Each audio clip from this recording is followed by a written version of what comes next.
All right, so for those who weren't here last week, we are going over The Works of Love by Soren Kierkegaard. He is an existentialist philosopher, so contemplating the existence of things in general. He's known as the founder of existentialism, but he wrote a lot about faith because that was his main concern in general. Within particularly the Lutheran Church and where he was from. So last week we said that love is something that exists. So we can't talk about anything until we know it exists. We've determined that it does, just the same way that if we believe in God and can't see Him, we can believe in love even if we can't see it. And that love comes from God and love is God. And it is hidden within us. But it's known by its recognizability. More specifically, that love is known by its fruits, which are works and words of love that are of love, meaning done in the correct intention. And one can only know that kind of love if they've experienced it and known it first through God.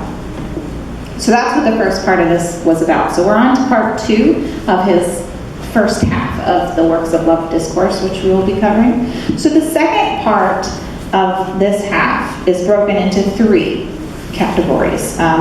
He explores in 3 ways the phrase, "you shall love your neighbor." So this kind of goes really well with what Jim was talking about today.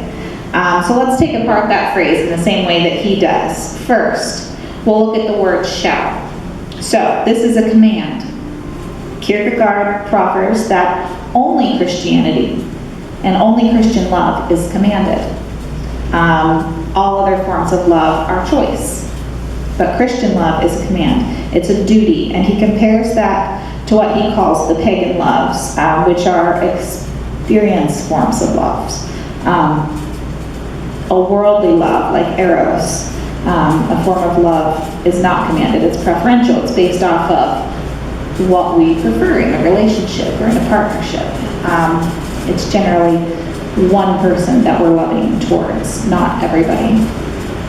So we remember that the full quote is that we shall love our neighbor as ourselves, and this presumes that we do love ourselves and that we do so properly. This, too, is a part of the command. He says that poets might try to say that a higher love is one that loves above oneself, but truly Christian love only has one highest love, and that's the love of God. Then the next love, the next highest in that level, is the love of neighbor, but the neighbor as yourself. So you must both love yourself and your neighbor. And he says it's a sad deception to mistreat ourselves or to throw away our lives because we do not care for ourselves. So to him, it's really a true blasphemy for us to not care for ourselves, or to try and put others above ourselves necessarily, because we're supposed to love each other equally, and that includes ourselves. We can't let that go. And in this, he sort of brings up the idea of suicides and things like that as really an abandonment of that command of love of oneself. Kierkegaard suggests that a problem with Christianity is its age. Because it's been around for so long, we assume that because we are Christians, that we have that same wisdom of the ages, that we can claim this 2,000 years of knowledge that Christianity has. But really, we're Christians, new Christians, in the same way that the early Christians were. We don't have any extra expertise that they didn't have. Whereas we like to have this arrogance of thinking that we know better, and that just because we say that we're Christians, that we're automatically that. And he compares it to a road. That Christianity is a road. We see the signs, and that's where we're headed towards. But really, if we're just stopped on that road somewhere, we haven't reached the destination of Christianity. It's a continuing work to get there. So we can call ourselves that, but if we're not living in that way, are we really Christians? We're not, is what he would say. So he says that we are like children who grow up in a comfortable home or a comfortable atmosphere.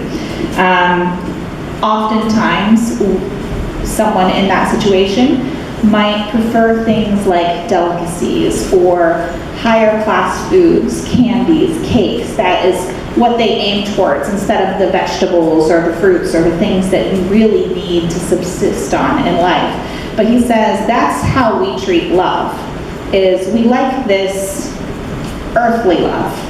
That's the cake and the candy that children go for. But really, that's a lower level than what we should be trying to go for. We should be going for the godly love, which is what we need to sustain us. He says that we think of this love from what he calls the poets, the poetic loves. And if we're really honest with ourselves, if we think about love, we're thinking of movies, he says actors, or poems, famous quotes, famous love stories. This is what we say is the highest form of love, the self-sacrifice type of thing that you see in media, for example. And almost all of us could probably pinpoint these great romances and love stories. But those are not the highest love. Those are these fruity, kind of sugary non-loves that are only of earthly form. So it was true in Kierkegaard's time and our own time, as I said, that we often just memorize these words and these actions. But poetic love usually has only one object of affection, but God calls us to love our neighbor. So, who is our neighbor? Our neighbor is the first person that we see when we walk out of our door, or the next person beyond that. In essence, our neighbor is everyone. We don't often choose our neighbors. We don't always like our neighbors. It's merely those who we come upon, who are near. And even if we do not have anyone around, we are not alone. Or if we are alone, for instance, on an island, we can still participate in this form of love. We're not exiled from God's command, because as long as we live by the intention of loving the first person that we come upon, we can still practice this, even if no one's around. So what about romantic love and friendship? These are preferential, and often we love these people for selfish reasons, for how they make us feel, for how they're similar to us. They share our ideals. So this is a form of self-love, even if we feel like we're loving the other person. Even if we feel like we're loving them more than ourselves because we think they're so much better than us. It's a selfish love because we're happy that they are loving us. This great person that we admire is loving us. And so therefore, that elevates ourselves. So it's still this self-feeding love, this Eros, or even the friendship love. So we have to remember that we are to love ourselves, as I said, but we just are not to love it more than God or our neighbor. So we have to keep that in our balance. We can't prefer ourselves or those that we prefer more than our neighbors or more than God. This idea of commanded love has an eternal distinction. It always loves. Eros, which in this section I said he refers to as poetic love, is changeable. It's determined by fortune or prosperity. It is spontaneous. Only when love is a duty, only then is love eternal and happily secured against despair.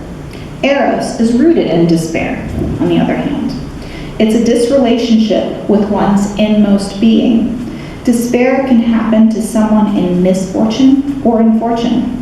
Agape, the Christian love, is transformed into an eternal command, and it is assured against despair because it's rooted in the eternal. It's unchanging. And the constancy of this demand is unchanging. It never ends. It's not love this person, okay, you're done. It's always love. Eros is based on the object of love, not on the command.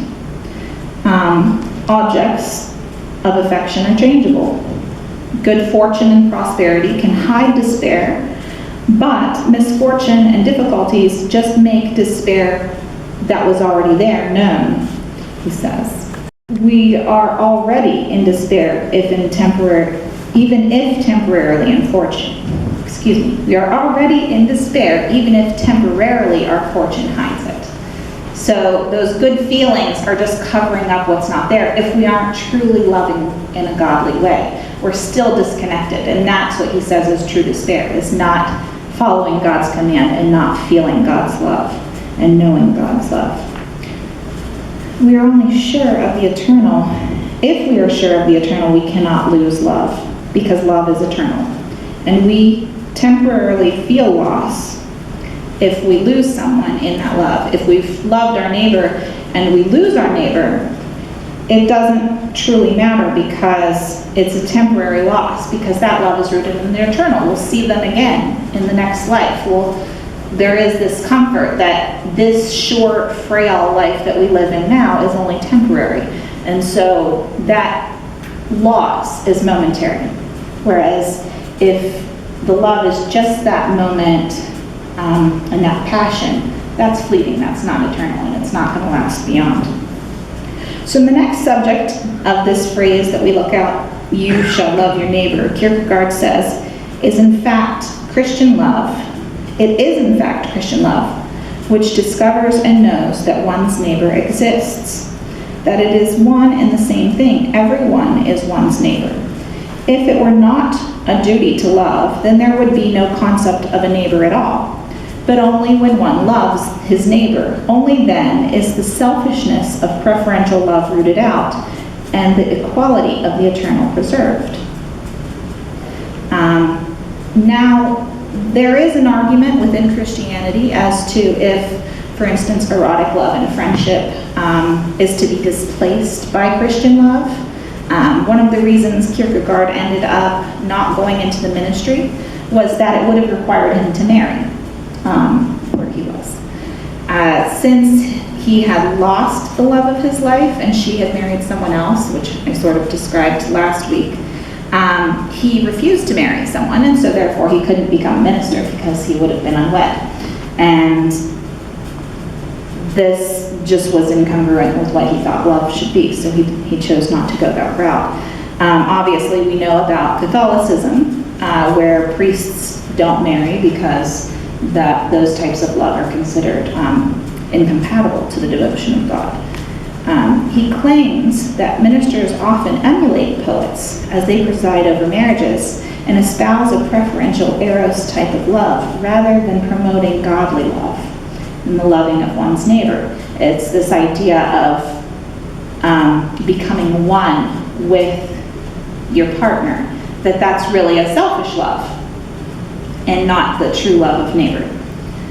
And because you're loving yourself, when you're one flesh, you're just one, so who are you loving? It's not loving others, it's loving back on yourself again. He rejects this idea and says we should focus on love based in eternity that's not changing and is not preferential. Christian love rejects the self. It is a duty. He realizes that most find this a horrible idea, that they even just shudder at the thought of this idea of love as a duty in the same way that children avoid chores. But poetic love is based on the self. Our command is to love our neighbor, and this is the highest command, only below loving God. So, should we focus more on it instead of acting like preferential love is the highest form? But, he says, to fully despise friendship and erotic love or romantic love is an extravagance of spirituality, which is vanity in itself. So we can't fully deny those things unless we feel called to deny that. We're still allowed to have partnerships and friendships and relationships. The idea is that preferential love is jealous.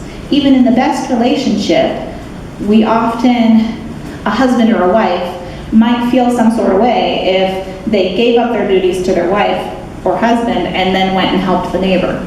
Or let's say gave their finances over to someone who is poor that they've been saving for a vacation or something like that. We tend to very easily find ourselves in these situations of jealousy if there's a preferential love, because preferential love is to one person only, usually.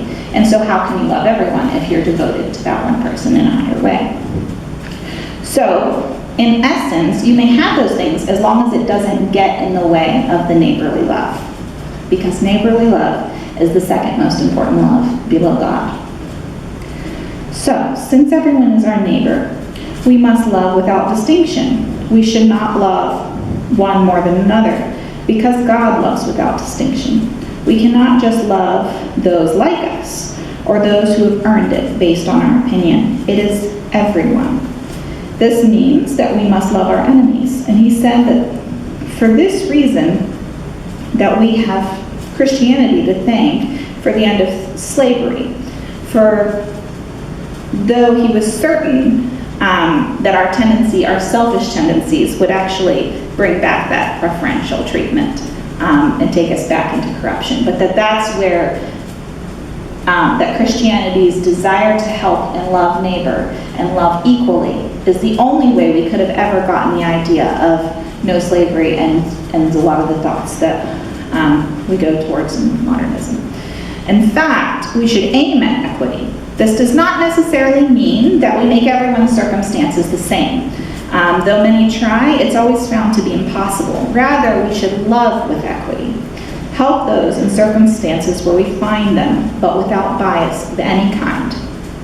He says that we should love with our eyes closed. For all mankind is our neighbor, even our enemies. Then it doesn't matter who it is. So our neighbor is our neighbor. The first person that we meet is that person, whether we know who they are or not. And we're commanded to love them, whether they're our enemies or not, whether we dislike them or not. We are to love them equally and with our eyes closed. This is not the same thing as love that's blind to imperfections, like we would say with a preferred lover. This is not showing affection or adoration for those people as we love. This is kind of the difference that we talked about last week as working love versus this loving at somebody. This adoration to somebody over there rather than being in love with and working with and having a relationship with somebody. You can love your child, but you still feed them vegetables. You still take them to the doctor for shots and vaccinations. You still do these things that they might detest, but it's for their benefit that they love those things, or that you love them and still do that. You don't feed them the cake all the time. That would make them happy in the moment. And so we can't always just go with this admirational type love. That loving our enemies is not that. It's not saying, I admire Hitler because he did these things. It's saying that, yes, I am even called to love him, but love him so hard that he couldn't stand it. That it would be incompatible with the things that he did. That I'm also loving everybody equally. And I'd probably be put to death in that circumstance. He wouldn't love me, but I would still be loving. I would still find him where he is, still tell him about Jesus, still do all of those things if I was in that place to do so. That doesn't mean go along with the bad things. There is a way to love even your enemy, to help them grow, hopefully, or at least give them that chance and plant that seed. Because God loves us all. He loved us all before we had any sin, before we even existed. He loved us in our sin, and he loves us enough to forgive us. And that's what we're called to do. And he says, this is hard for us to take. It's something he didn't like to think about. But that man is imperfect. We're not looking for a pure and holy person who's going to go out and love everybody, but we're supposed to be loving through purity. It's our aim. We're not ever going to get there because we aren't Jesus. We can't love in that perfect way all the time, but it's a goal.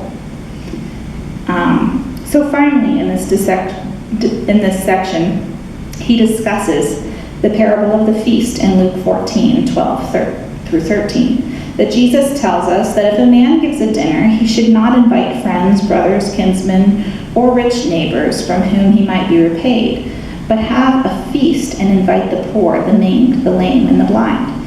There's a distinction here that it's a feast for the poor in the lane and only a dinner for the friends. We often think that if we were given a choice, the feast and the party would be with those that we prefer, and that the meal for the poor is an act of charity, good deed, and that's it. We have the dinner downstairs, but the people stay downstairs. But really, what this means is that we're truly seeing those people as our neighbor.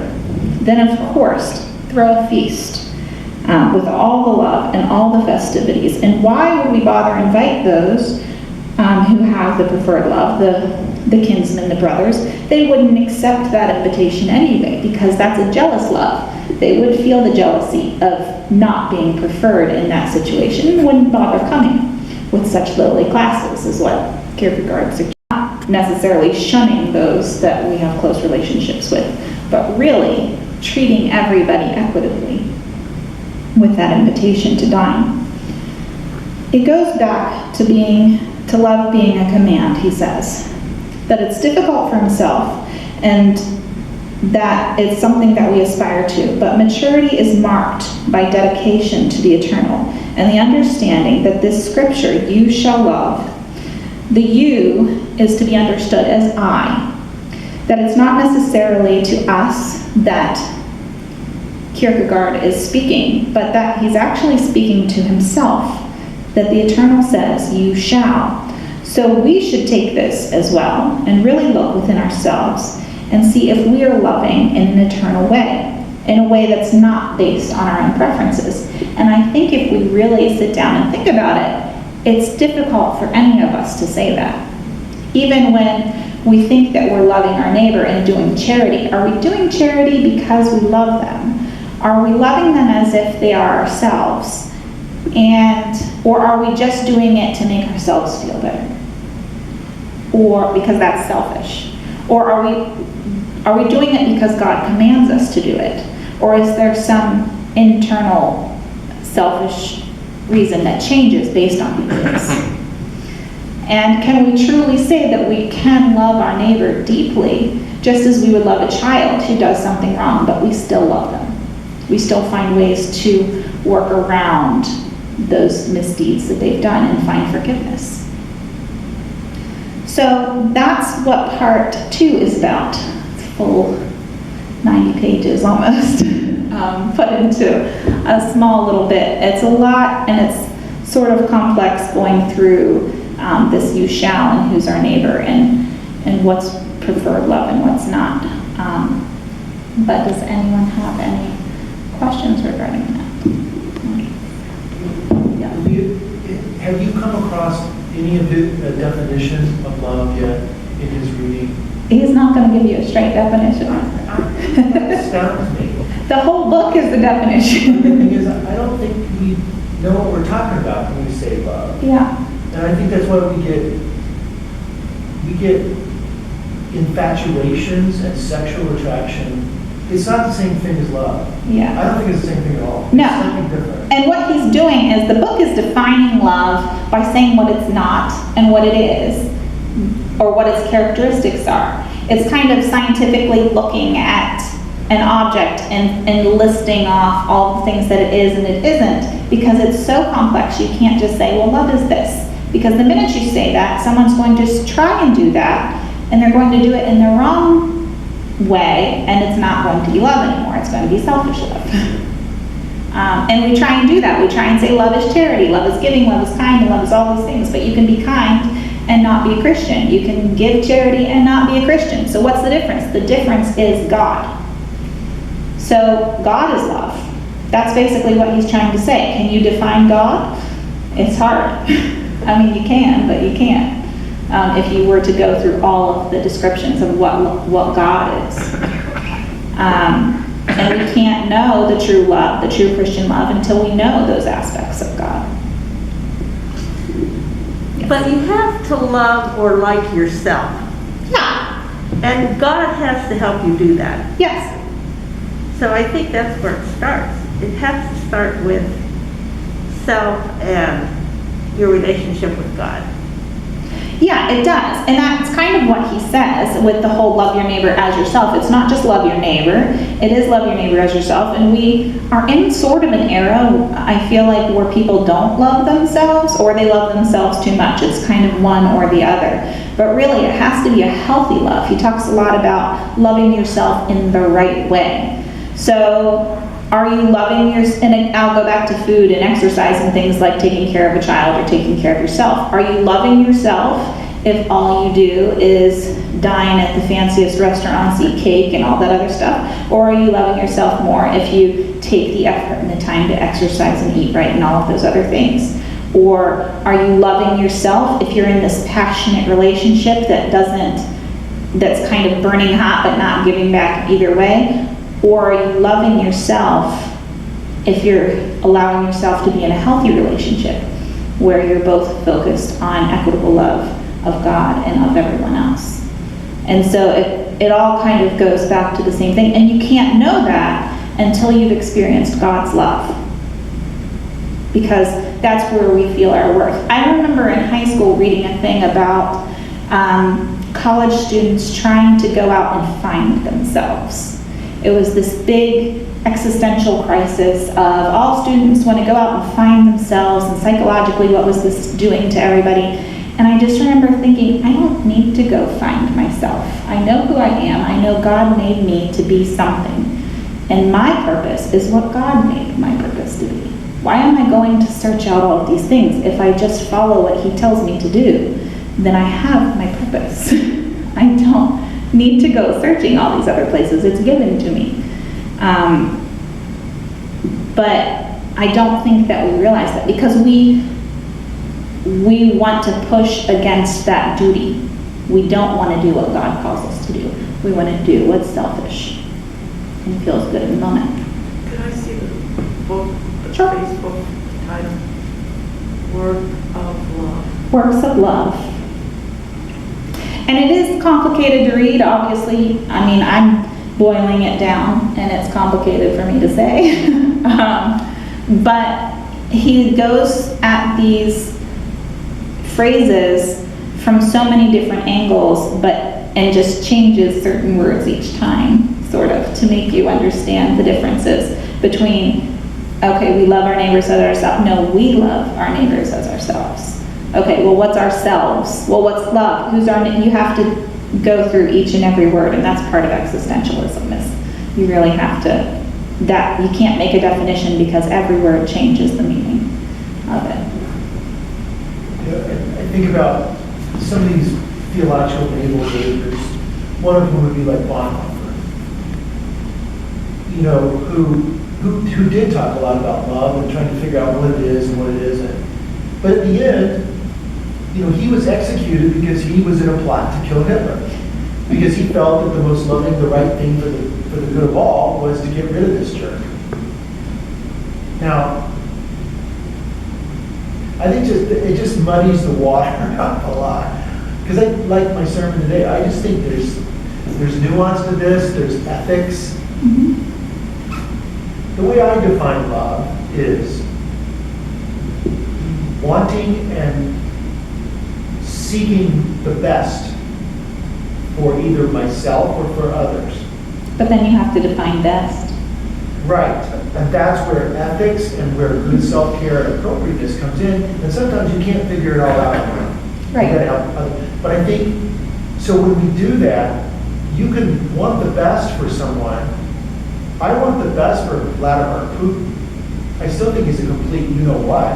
But the best for him would be to get some humility, to back off, and to treat his people better. The best for him would be to come to know God, and then Well, he would exactly, do that through exactly. those things. Although he claimed to be a big Russian Orthodox Christian. Right.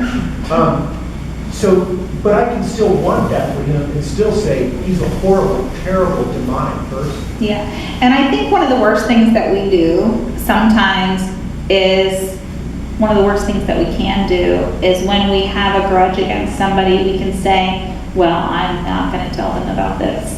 I'm not going to, I wouldn't invite that person to church. I would, that's one of the worst things that we can do, because at the least, we're called to love everyone in that way. Invite your enemy to church. They need to be here. Your friends, fine, but you're going to love your friends, you're going to talk to them, you've got similar things, but invite your enemy here. Yeah. Well, what would happen if God loves some people more than others? Kierkegaard would say he doesn't. Why would God love some people more than others? Now we know that the Bible sort of makes it seem like there are preferences based on who he talks to and reaches out to and whatever, but does he really? We all have the same chance to get to heaven as anyone else. When we were all created, do you think that God created some to say, well, I'd rather you be here than you?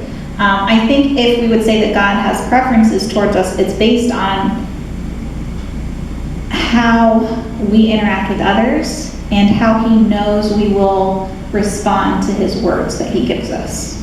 And sometimes that's negative and sometimes it's not. We can choose to reject it or not. But why would God reach out to someone necessarily who he knows is going to reject it, It's not like Abraham was a great guy. It's not like Noah was a great guy. None of those people really were. They all have really bad demons in their closets. But God knew that when he reached out to them, that they would do his work in the way that needed to be done. It's not about them. He still loved them as much as anybody else. So I'm thinking of John Calvin and predestination. Right. So Kierkegaard would disagree with John Calvin. He would say probably that we are all destined to be with God, but we have a choice to accept that destiny or not. Okay. Which is not Reformed No. theology. That's, yeah. Yeah. I mean, I agree. I don't agree with Calvin at all. I've come to I hate that doctrine. Well, the predestination stuff is more post-Calvin's life and his followers. Yeah, It's like, you know what, we're going to take this and run. Much more into Calvin, was, yeah, but- it was But different. to me, it's like what Maria is saying. Any talk of that starts to sound that God loves some more than others, and I think the doctrine of God's grace says that's not true. Well, any talk of that eliminates the idea of free will, and the whole idea of Christianity is based on the idea of free will existing. You can't have free will if your path is chosen for you. You can have a chosen path, but that doesn't mean that you're going to accept that path or not. And the other thing is, we talk about self-love. How do you love self? And what are the extremes of that? So if you want the best for yourself, sometimes you can't see it. Mm-hmm. Sometimes the best for you is the ending of an abusive or an infatuated relationship. Yeah. And it's hard to see because you're so crazy about this person. Being crazy about another person is not the same thing as a good relationship. Right. We all That's know that. infatuation, We that's live not in love. life, we know this, we come to know this, but tell an 18-year-old that, But also, if you love yourself, are you doing the right things to care for yourself? And so then it's a little bit easier, I think, to want the best for other people. Even if you don't like them, even if you think they're diabolical, you can still, I think I can still say, I want the best for them, though I know that the best for them is so far from what they are now. Right. And that I have my sincere doubts that they'll ever get there. But it's hard. It's really hard, especially with the extremes. Well, and if we're loving others as ourselves, we forget to put ourselves in the most despairing way. Exactly. None of us are perfect. We all have these darknesses that we don't talk about or that we keep hidden. And if we were truly lost, wouldn't we want someone to at least be praying for us to be found? We can pray for leaders who we disagree with. We can pray for people who have hurt us physically, mentally, whatever. We can pray that they are found and that they can receive God's love, and we can find a way to love them in that way. It doesn't mean that we accept what they've done or condone it. I got something. Love God and love your neighbor. Jesus said that. But when you're depressed, how can you do all this loving? Like you lost your job, you lost your house, you lost your baby. Well, that's what he talks about. And you're feeling really bad, and how can you do all this great loving? But that's nice when somebody comes to you and gives you a card or something, or visits you or says something. Yeah.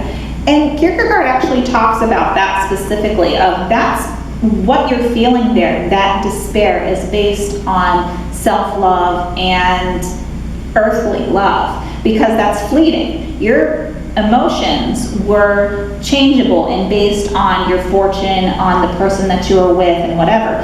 But if your focus is on your neighbor and truly helping and loving your neighbor, you're always going to have a neighbor. Because if your neighbor dies, guess what? Your neighbor's everybody. So that person is also still there. So my love is the command to love.